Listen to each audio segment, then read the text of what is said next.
할렐루야. 그의 성소에서 하나님을 찬양하며 그의 권능의 궁창에서 그를 찬양할지어다. 그의 능하신 행동을 찬양하며 그의 지극히 위대하심을 따라 찬양할지어다. 나팔 소리로 찬양하며 비파와 수금으로 찬양할지어다. 쏘고치며 춤추어 찬양하며 현악과 퉁소로 찬양할지어다. 큰 소리 나는 제금으로 찬양하며 높은 소리 나는 제금으로 찬양할지어다. 호흡이 있는 자마다 여호와를 찬양할지어다. 할렐루야. 우리는 하나님을 찬양하라는 위대한 초대를 받은 존재들입니다. 그렇다면 과연 나는 하나님을 찬양하기에 합당한 사람인가? 내가 하나님을 찬양하는 이유가 뭘까? 이런 것들을 고민해 보지 않을 수 없습니다. 오늘 시편의 마지막 편을 시인이 장식을 하면서 그것에 대한 해답을 주고 있는 것 같습니다. 먼저 우리가 찬양할 수 있는 이유 첫 번째는 1절에 보는 것처럼 그리스도의 의를 우리가 가졌기 때문에 찬양할 수 있어요. 이게 무슨 말이냐면 성소, 권능의 궁창 이렇게 나와요. 1절에 보면 이것은 우리가 살아있는 곳이 아니고 하나님이 계시는 곳입니다. 성소, 권능의 궁창, 하나님이 계시는 곳. 성소가 어떤 곳입니까? 성전 안의 성소는 하나님의 능력, 하나님의 은혜가 당신의 백성들에게 베풀어지는 곳이 성소예요. 제사장들이 들어가서 제사를 드리고 가서 강구를 하면 죄사함의 은혜들이 하나님의 능력이 나타나는 곳이 성소입니다. 그리고 궁창은요, 하나님의 궁창은 우주 만물을 표현해요. 하나님의 능력, 하나님의 영광이 실제로 우리 가운데 나타나는 거예요. 그래서 하나님은 인간이 닿을 수 없는, 보이지 않고 우리 머릿속에만 있는 그런 하나님을 찬양하는 게 아니에요. 실제로 우리 가운데 내려오셔서 천하 만물 가운데서 능력을 보이시고 은혜를 베푸시는 그 하나님을 찬양하는 것이 찬양이에요. 그래서 우리 성도는요, 하나님이 계신 모든 곳에서 찬양할 수 있습니다. 모든 곳에서. 과거를 보면 하나님은 이스라엘과 함께 하시기 위해서, 그들을 인도하시기 위해서 성막을 지으라 이렇게 말씀하셨어요. 하나님이 그들 가운데 있다는 것을 알려주시기 위해서 성막을 지어라. 그래서 이스라엘 백성들은 성막을 중심으로 광야를 이동할 때 동서남북의 각 지파별로 배치를 해서 그들 가운데 한가운데 성막, 하나님의 임재가 그곳에 있었어요. 하나님이 함께 계시다라는 거죠. 이처럼 하나님의 아들 예수 그리스도는 우리와 함께 하시기 위해서 이 땅에 직접 내려오셨습니다. 그래서 우리는 이것을 믿음으로 예수님께서 이 땅에 오셔서 우리를 위해서 성취한 모든 것을 우리가 그 열매를 받을 수 있게 된 거예요. 받을 수 있게.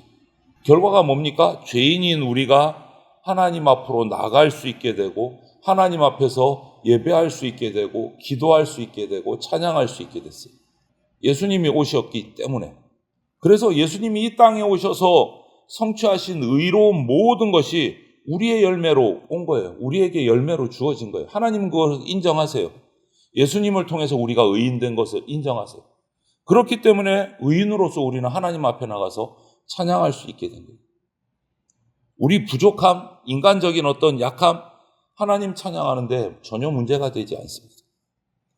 성도는 예수 그리스도 안에 있기 때문에 초라하고 부족한 모습이 있을지라도 힘차게 하나님을 찬양할 수 있는 거예요. 주님 안에 있는 것만으로 의인이 되었기 때문에. 예수님과 연합함으로 인해서 예수님이 이 땅에 오셔서 이루신 모든 것이 우리 것으로 주어진 거예요. 그래서 우리는 찬양할 수밖에 없는 거예요. 예수님의 강하심, 예수님의 능력, 이 모든 것이 우리의 열매로 주어졌기 때문에 우리는 언제든지 예수 안에 있음으로 기뻐하면서 찬양할 수 있는 거예요. 하나님은 우리 부족함 보지 않으십니다. 예수 안에 있구나. 그러면 의인이야. 찬양 받으시는 거예요. 이게 너무너무 감격스러운 은혜입니다. 그리고 두 번째는 2절을 보면 예수 그리스도 안에서 이루어진 가장 큰 은혜, 구원 때문에 우리는 찬양할 수 있습니다. 구원받았기 때문에. 여러분, 하나님의 능력이 내가 구원받은 자로서 내 삶에서 어떻게 나타나면 좋겠습니까? 어떤 성도들은 이래요. 하나님의 능력을 통해서 내가 부자가 되고 높은 자리에 올라가서 성공하기를 기대합니다. 왜? 그렇게 되면 사람들이 내가 하나님 믿는 사람으로 높은 자리에 올라가고 부자가 되면 거기서 하나님의 영광이 드러난다고 착각을 해요. 이렇게 생각한다면, 성도들 가운데 이렇게 생각하시는 분들이 있다면 그분은요, 하나님의 능력이, 나는 아직 성공 안 했으니까 세상에서 하나님의 능력이 나한테서 아직 안 나타났구나, 항상 열등감에 사로잡힌 성도로 살아가요. 이것은요, 이런 모습은 하나님이 나에게 이미 행해 주신 구원의 능력, 하나님의 풍성한 은혜, 이거를 그냥 부정하는 참 안타까운 불신앙의 모습이에요. 우리는 이미 예수 그리스도의 십자가 죽으심 부활 승천을 통해서 구원의 능력을 받은 사람들이에요. 이미 세상적인 부가 있거나 없거나 권력이 있거나 없거나 이게 중요한 게 아니라 우리는 이미 구원의 능력을 받은 사람이에요. 그렇기 때문에 우리는 나를 구원해 주신 하나님의 위대하심을 찬양해야 돼요. 하나님이 그분의 능력으로 우리를 구원해 주셨기 때문에 찬양하는 겁니다. 다른 조건은 없습니다. 구원해 주셨기 때문에 찬양하는 거예요. 하나님의 독생자 예수 그리스도께서 이 땅에 오셔서 날 대신해서 희생당하시고 고난당하시고 죽음당하시고 부활을 통해서 우리의 구원을 이루어 주셨습니다. 이 모든 과정에서 하나님의 능력이 나타났어요. 이 모든 과정에서. 그리고 그 구원의 능력이 얼마나 위대한지 그것이 나에게 주어졌다라는 것을 우리는 경험할 수 있어요. 그렇기 때문에 우리가 드리는 찬양은 그냥 찬양하라 그러니까 해야지, 노래 한 곡 좀 뽑아볼까, 이런 허무한 게 아니에요. 우리의 찬양은 정말 실제적이고 내가 실제로 구원받았다, 그 하나님이 나를 살아계셔서 지금도 품에 안고 계신다, 실제적인 찬양이에요. 실제적인 찬양. 구원의 능력을 받은 우리는요, 위대하신 하나님을 찬양해야 되고 찬양할 수밖에 없습니다. 마지막으로 시인은 3절부터 6절을 보면 여러 가지 악기를 동원합니다. 하나님을 찬양한데 관악기, 현악기, 타악기 등등등 여러 악기를 동원해서 하나님을 찬양하라고 외쳐요. 많은 악기를 동원해서 화음을 맞춰서 소리를 내서 큰 소리를 내는 거, 이거는 여럿이 함께 모여서 하나님을 찬양하는 모습이에요. 여럿이 함께 모여서. 수많은 악기들이 오케스트라로 모이면 각자의 소리를 내지만 그 가운데 아름다운 화음을 내서 하나님을 높이는 거예요. 예수 그리스도의 죽으심을 통해서 새 생명을 얻은 우리 죄인에서 의인된 자들은요, 예수 그리스도를 머리로 하는 한 몸이 된 겁니다. 교회가 된 겁니다. 그래서 구원받은 자들이 하나가 돼서, 주 안에서 하나가 돼서 하나님을 찬양하는 모습은 너무 자연스럽고 아름다운 거예요. 그렇게 해야 되는 거죠. 그리스도를 통해서 새 생명 얻은 자가 하나 돼서 하나님을 찬양해야 한다. 함께 아름다운 화음을 이루면서 찬양해야 된다. 당연한 거죠. 그 앞에 뭐가 있습니까? 하나됨이 있어요. 하나됨. 하나됨을 지키기 위해서 우리의 필요한 것들이 있어요. 무엇일까요? 우리의 머리를 봐야죠. 예수 그리스도님이요, 예수 그리스도가 어떠하셨는가? 겸손하셨어요. 온유하셨어요. 오래 참으셨어요. 그리고 큰 사랑으로 우리를 용납하고 품어주셨어요. 이것이 하나 되는 조건이에요. 에베소서 4장 2절에 나온 것처럼. 이런 자질을 갖기 위해서 우리는 꼭 기억해야 될 게 있습니다. 그게 뭐냐? 바로 예수님께서 겸손하시고 온유하시고 오래 참음으로 죄인인 나를 다 용납해 주셨다. 내가 그렇게 완악했는데도 나를 품어주시고 의인 삼아 주셨다. 내 죄를 다 용서해 주셨다. 이것을 절대 잊으면 안 돼요. 이것을 기억해야 우리가 서로 하나 될 수 있어요. 주님 안에서. 하나가 되면 찬양할 수 있는 거예요. 그런데 오늘날 교회 공동체 안에 보면 정반대로 일어나는 일들이 참 많아요. 나는 열심히 하는데 쟤는 열심히 안 해.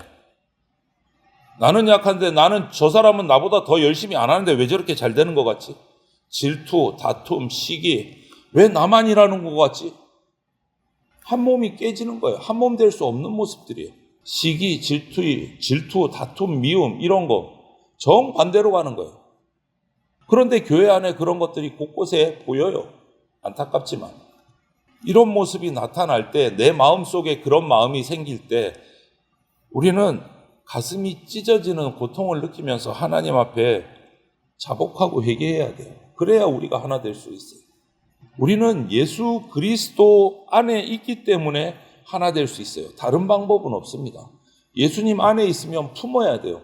온유하심, 사랑하심, 겸손하심, 이거를 닮아야 돼요. 오늘 150편의 시편을 모두 마치면서 시인은 가장 마지막 절, 150편의 마지막 절에 뭐라고 되어 있습니까? 호흡이 있는 자마다 여호와를 찬양할지어다 할렐루야. 이것이 시편의 마지막이에요. 호흡이 있는 자마다 여호와를 찬양할지어다. 이 외침은요, 우리 모두를 예수 그리스도 안에서 하나님을 찬양하는 예배자가 돼야 된다, 이리로 들어오라 초청하는 말씀이에요. 호흡이 있는 자마다 여호와를 찬양하라. 따라서 우리는 하나님으로부터 구원받은, 생명받은 우리는 호흡이 있는 동안 언제나 하나님을 찬양해야 된다라는 선포입니다. 그래서 저와 여러분들이 오늘 시편의 마지막 편을 보면서 결단하면 좋겠습니다. 모든 상황 속에서 어떤 상황이어도 우리 교회는 여호와 하나님만을 찬양하는 삶을 살 것이다. 오늘 하루도 이렇게 호흡이 있는 모든 시간 동안 하나님을 생각하고 하나님을 찬양하는 저와 여러분들, 우리 교회 되기를 주님의 이름으로 축원을 드립니다. 아멘.